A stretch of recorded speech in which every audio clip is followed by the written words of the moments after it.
Good evening and welcome. You're watching Left, Right and Centre. The big story at 9 p.m. The government decides to cancel the Class 12 board exams in the interest of the safety of students. Now this has huge ramifications for millions of students in the country, but perhaps the only step possible given the COVID reality. In fact, it's a welcome move, with the government placing the health and safety of students ahead of anything else. Next up on the program, for the last year we've been reporting every aspect of the COVID disaster in India, but perhaps not enough has been said about the incredible losses. There have just been so many of them. But the loss of life is not ordinary, it never can be. And we cannot for a moment treat it like that. More than 3 lakh Indians have lost their lives to COVID in the last year, and there are those who want to remember and never let us forget each and every one of them. We are joined by those who are a part of the National COVID Memorial, a wonderful, poignant online site, and also Article 14, a great effort by journalists focusing on rights, on justice, on our democracy. Tonight they speak about our bodies as evidence. It's a wonderful feature, and we'll bring you images from both these online sites. But first, the big story. The CBSE Class 12 exams are not going to take place. The Prime Minister has placed the health and safety of our students as utmost importance. So that's going to be of utmost importance. No board exams for Class 12. CBSE, ICSE also, they've said it's not going to take place. Students should not be forced to appear for exams in such a stressful situation, is what the Prime Minister has decided. That's important. So many students under a great deal of stress. Do we have exams? Do we not have exams? Finally, it's been decided they will not take place. There'll be an alternate system of evaluation. Details of that are being worked out. We've got a few details. I'll share that. Results as per well-defined objective criteria in a time-bound manner. You will know soon enough how you're going to be assessed should you choose not to take the exam. If some students want to take the exams, there is an option to be given when the situation is conducive. So you do have the option. This becomes important in the case of students who say that, look, please don't assess me for my last several terms or the last couple of years. I may not have done very well. Assess me for an exam I want to take. If you are one of those students, that option will be given to you at some stage. So here was the Prime Minister's tweet. The government has decided to cancel the Class 12 CBSE board exams. ICSE has followed suit. After extensive consultations, we've taken a decision that's student-friendly, one that safeguards the health as well as the future of our youth. Delhi's Chief Minister, in fact, Delhi had called for exams not to be held for a long time, says, I'm glad that Class 12 exams have been cancelled. All of us were very worried about the health of our children, a big relief. Priyanka Gandhi Vadra says, congratulations students of Class 12 for making your voices heard. After all of the uncertainty and stress, you deserve to relax and celebrate today. All the best for a happy, healthy and bright future ahead. So that's what we are looking at in terms of our top debate this evening. We've got news of this has just in fact come in a little while back. So we're going to actually be looking at a lot of this.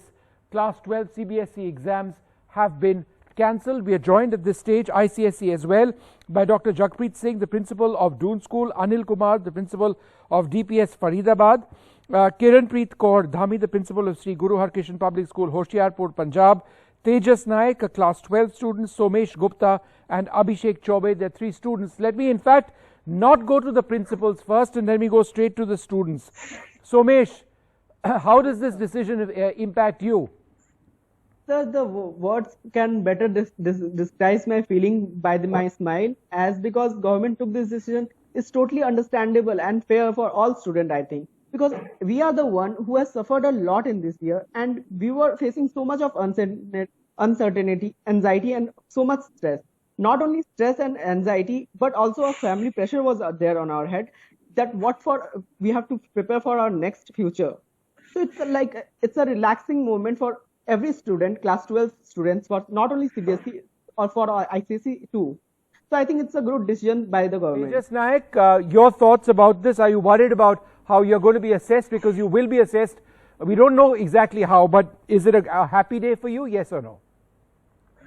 Yes, it is a happy day. I'm very much thankful to the government for taking such decision. It has reduced a lot much of the dilemma on our students, as we were suffering from family trauma and many.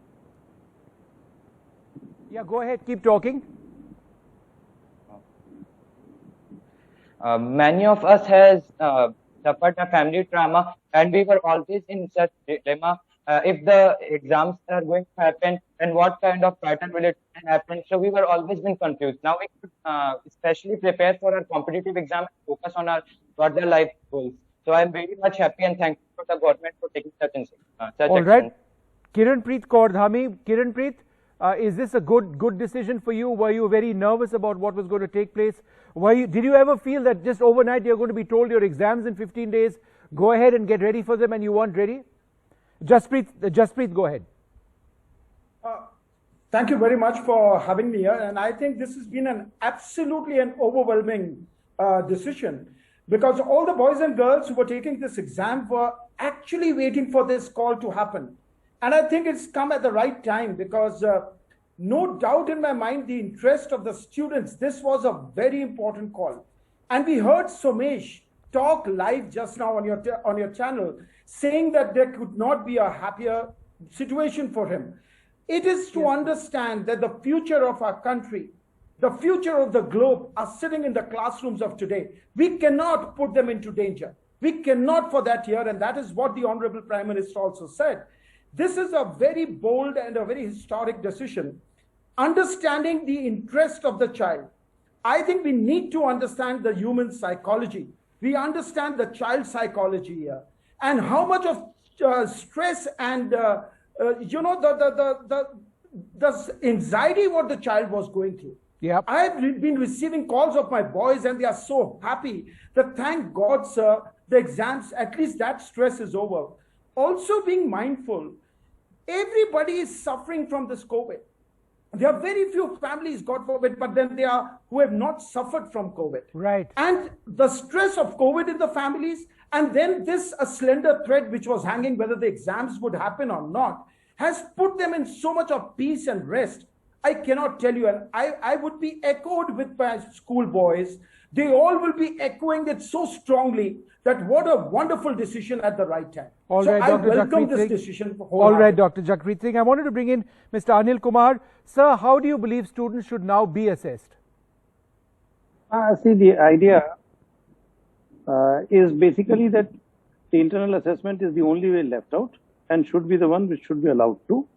In that regard, I would wish to say that we used to have the CCE system. Had it been in place, this situation would not have risen at all. I'll say the comprehensive analysis has to be there. If a child is studying in a particular school for, say, 10, 12 years, I'm sure no one is a better judge to actually tell that what exactly the child holds as the strengths and weaknesses. Idea is that should be brought in, which is very much a part of the new education policy, but perhaps pandemic has driven it a little faster. I'll say it should have been much thought out and should have been done. So I'll say the analysis must be done and the evaluation must be done on the basis of the performance which their children have already got it in class 11 or in class 12 internal examinations. That should be the way it should be taken up.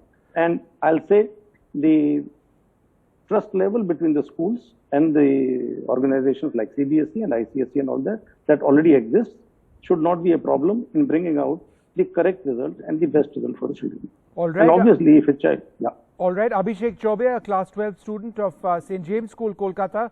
I studied in St. James very briefly for a year.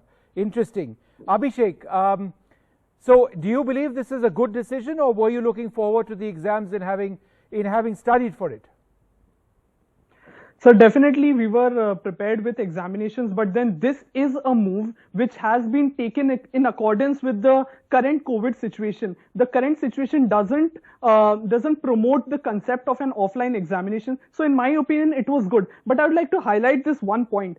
This was one of the wars which the students have won. There is another war about which the students are not talking about, and that is about the marking scheme. Right. Sir, about internal assessment, we trust the schools, we trust the council, but there are a few people, I won't be taking names, but there are a few educational mafias who are aiming at giving 100% to the other students. So it is okay, they want to uplift their students, but at the same time, the ones who actually deserve shouldn't be put down at this, right? So basically, in my opinion, an objective criteria that should take into account the previous year's performance of that school should be considered. Okay. At the same time, I would like to say, if our Honorable Prime Minister Sir Narendra Modi ji has intervened, I'm sure that there have been discussions about how to assess the child. But at the same time, we need to focus that there should be the setting up of a committee that will take into consideration and that will make sure that the student is not over-assessed or under-assessed. Okay, so let me, one moment, you've raised a lot of concerns. Dr. Jakpreet Singh, in your opinion, how should a child be assessed? I think it's a very beautiful, what Abhishek has just come out with is a very relevant point. And I think that is going to be very, very important because we need to prepare a very robust system of calculation and predictions. And I think the historical data which is available with us, we need to take from 2017, the last 3-year data, because that is also going into the transcripts anyway. And then we have a predicted grades given already by the school. The board should consider the predicted grades taken. The good, the best, and the excellent have to be categorized. Also, I'm also mindful of the fact that the university guidelines also need to come out at this moment. The admission criteria in the universities also have to be mindful of the children now walking into the universities. It's not only ending the school, it's now the gateway to the university. I think universities should also step in with a better guidelines of the admissions. Let me put this across to one of the students. Somesh, would you like to take this question? And the question is this: are you worried that the way in which you will be assessed, if it's on the basis of internals, may be different from how another school would assess another student? The reason you have a board examination, it's one standard for everybody, but over here there are different teachers, a different system slightly of evaluation, a different system of evaluation based on different teachers, a different school, and therefore there is no consistency. Is that a worry? Sir, it's not a worry, as because I totally agree with Abhishek's point, but the thing is that if you are getting worried about the assessment, I think the schools will take a proper and relaxing decision for all students, and it will be a fair decision for the teachers who is watching us throughout the year, throughout the academic session, and it's a good decision because what are the next steps that teachers should take in the form of assessment? So this is the only way to assess the students, I think. So this is a good thing, and I'm not worried about that. All right, but definitely a good student will. Yeah, go ahead. Go ahead. Yes. Definitely a good student will be graded a good marks. Definitely a poor student will be a bad. So it's not a worried thing. All right, I'd like to thank you all very much for joining us. A huge decision by the government, basically saying, by the Prime Minister, in fact, after meeting several chief ministers and others, deciding that the board exams will not be held as far as class 12 is concerned in the interest of the health of students and the COVID situation. I'd like to thank you all very much for being with us. We're going to move on now to our next focus. And for the last year, we've been reporting every aspect of the COVID disaster in the country. But perhaps not enough has been said about the losses. There have just been so many of them. But the loss of lives is not ordinary. We cannot for a moment treat it like that. More than 3 lakh Indians have lost their lives to COVID in the last 1 year. And there are those who want to remember and never let us forget each and every one of them. We are joined by those who are a part of the National COVID Memorial, a wonderful, poignant online site, and Article 14, a great effort by journalists focusing on justice. Tonight, we'll be looking, among other things, at our bodies as evidence. That's something that Article 14 has done. We'll be joined by Samar Halankar, Pramod Bhasin, and Abhijit Chaudhary. Thank you all very much for being with us. Before we go across to them, I'd just like to play out some of these very poignant images from their respective online sites, which give us an idea of the incredible loss that we've gone through in the last 1 year, something which we have sadly normalized in so many cases.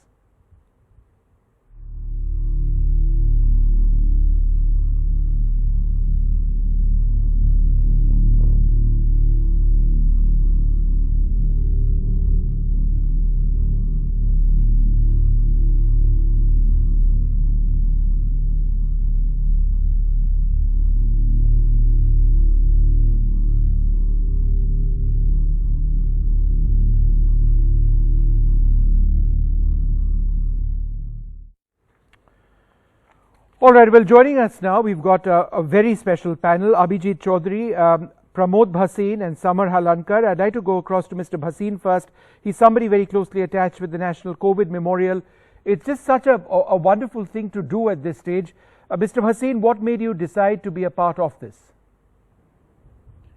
Vishnu, thank you for this. And you have Abhijit Chowdhury, who's really the founder here, and I'm sure you'll talk to him about it. I think the memorial is about remembrance and respect. You know, respect for the tragedy that has hit so many people around us, which is so profound and deep, and I wonder how it will impact the psyche of our nation for years ahead, especially younger people, younger children.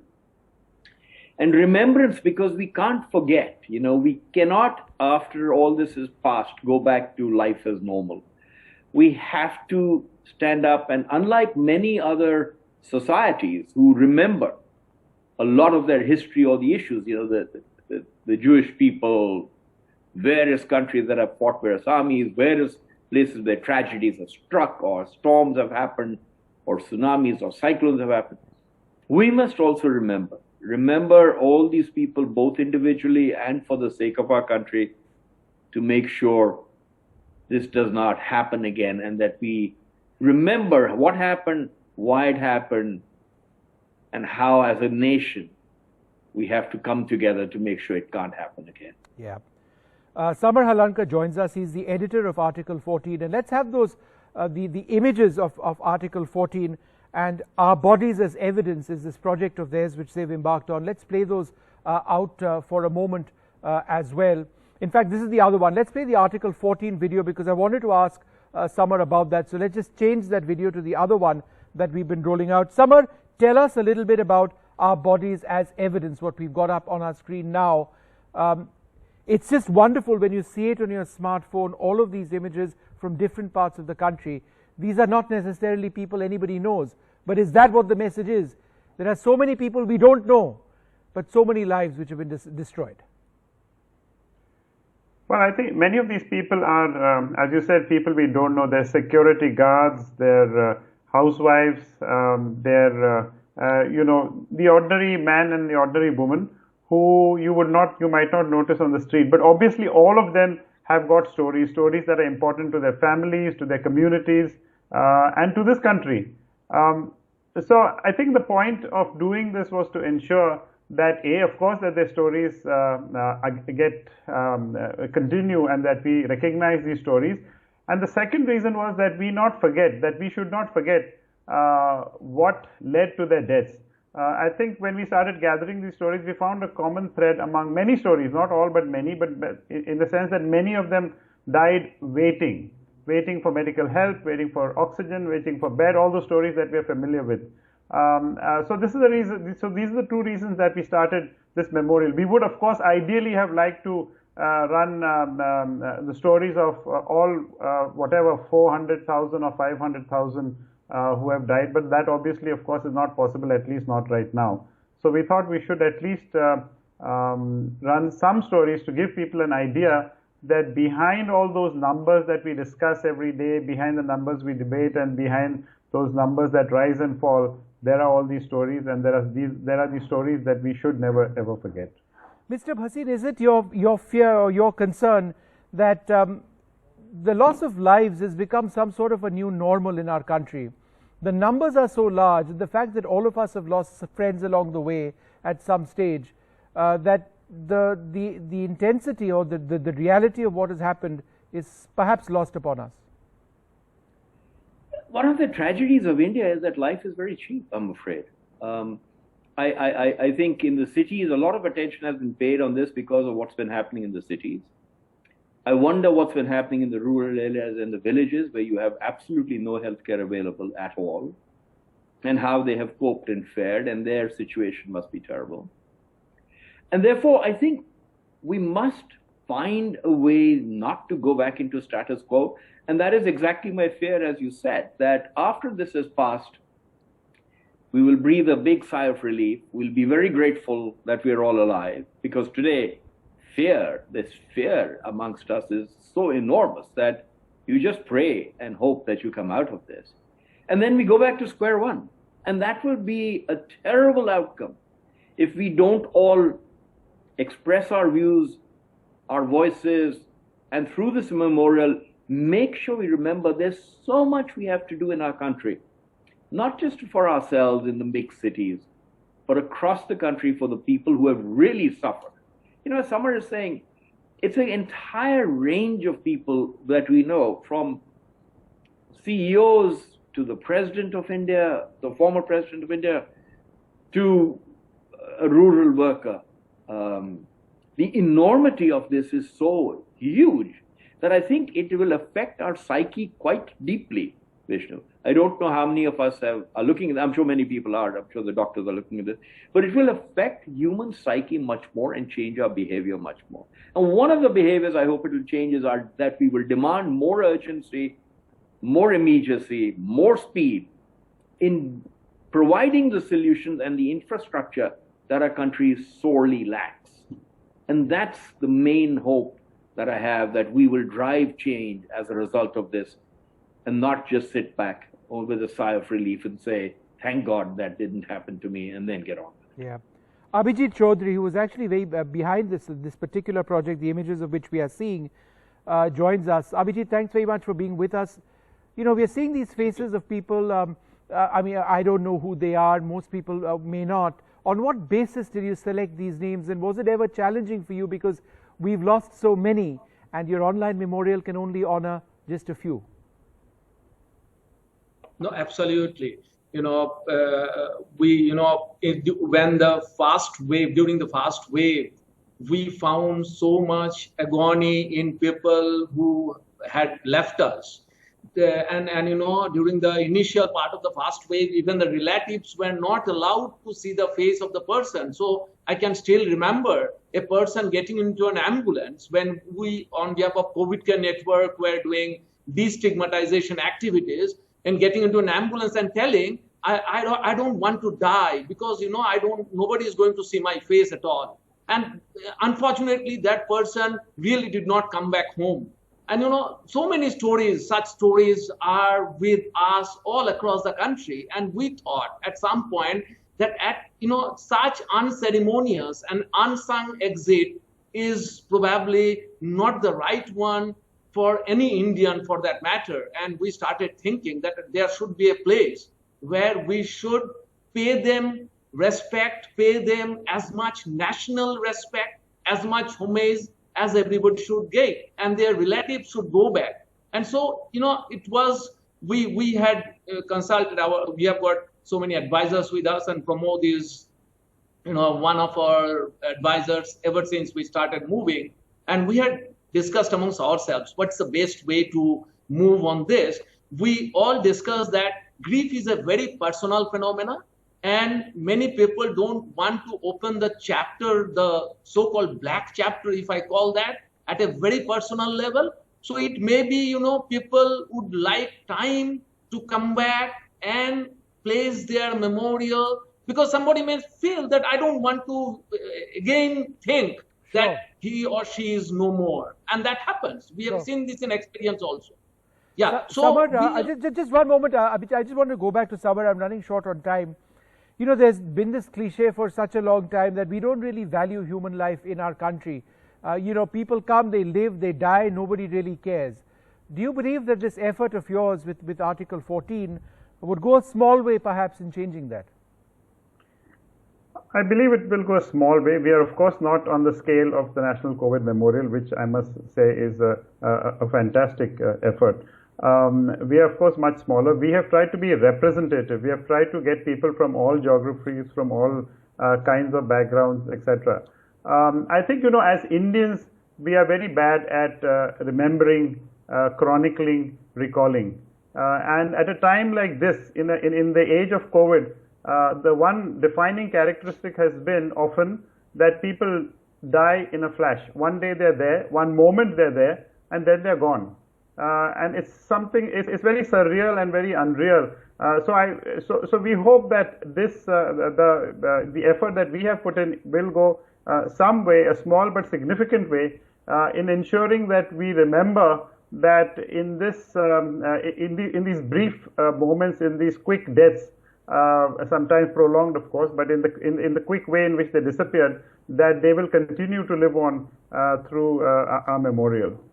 Samar, the images, some of which we are playing out now, there are a couple of images of two women, and they don't have a face. It's just blank white.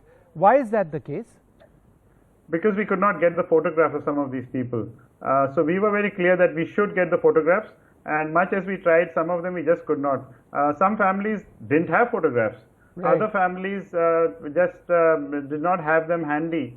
And some we just could not get. They were just too far and too remote to get these. And obviously, of course, there was a limited time, and we'll continue trying to get those. But some of them don't. But I must mention that we have the actual photographs, but all these, the photographs, the illustrations that you're seeing are all done by one artist, Tara Anand, and she has actually sketched all 100 of these. And I think it was a tremendous effort to do that based on the photographs.